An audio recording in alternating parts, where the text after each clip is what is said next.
As our example of ethical relativism, we'll go way back in time to our good dead friend Herodotus, with his discussion of why custom is king. Little background for Herodotus: born 44 BC, died around 425 BC, and is of course still dead today. He's best known for his descriptions of places and people he met on his various journeys, and his works include his famous Histories of Herodotus, which was a history of the 5th century invasion of Greece by Persia. He's regarded by many as the father of history. Now, this is not to say that he was the first person to figure out, hey, let's write down things that have happened, and let's do that. So he wasn't not the first one to chronicle, events that occurred, to say this is what has taken place. And of course, there are various epics, and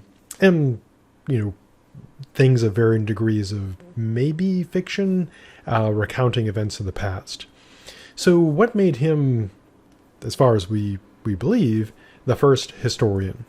Well, his main contribution was to look at the past as being subject to philosophical investigation and research that could give us information about human behavior.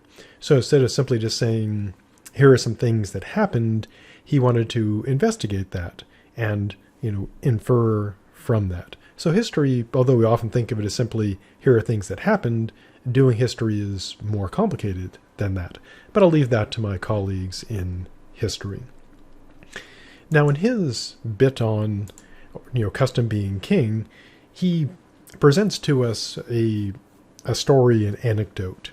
Now, he's not making an argument from anecdotal evidence. He's not saying, here's a case where this occurs. He's using it as an illustration to try to show this is how people operate broadly. So, suppose we were to ask anybody from, any time and any place to select which nation in the world, which set of beliefs they thought the very best. And we can be fairly confident that everyone would inevitably, after careful study and consideration, select their own beliefs, which is not, surprising, because everyone believes their own customs and religion to be the very best. And only someone, as he says, only someone who is mad would dare mock such things.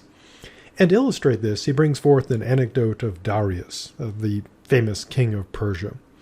And so when Darius was king of Persia, supposedly according to the story, he summoned Greeks to him and asked them what it would take for him to pay them to eat the dead bodies of their fathers. And of course that sounds horrifying. They replied they would not do such a thing for any amount of money. Later, while the Greeks were also there, he asked some people of the Kalate tribe, who eat their parents' dead bodies, apparently, what it would take for him to pay them to burn their bodies. And of course, they were horrified and forbade him to do or even mention any such dreadful thing.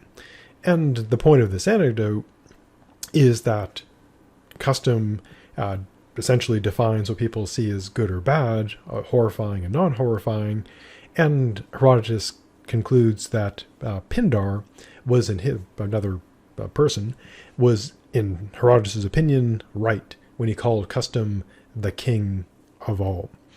And so that's a very early illustration of ethical relativism, that good or bad depends on one's culture, and it can be the exact opposite. So to the Greeks, at least in the story, the idea of eating the bodies of their dead, horrifying. For the Kalate, the idea of burning the bodies of their dead, horrifying. And it's a difference in culture. So that is Herodotus.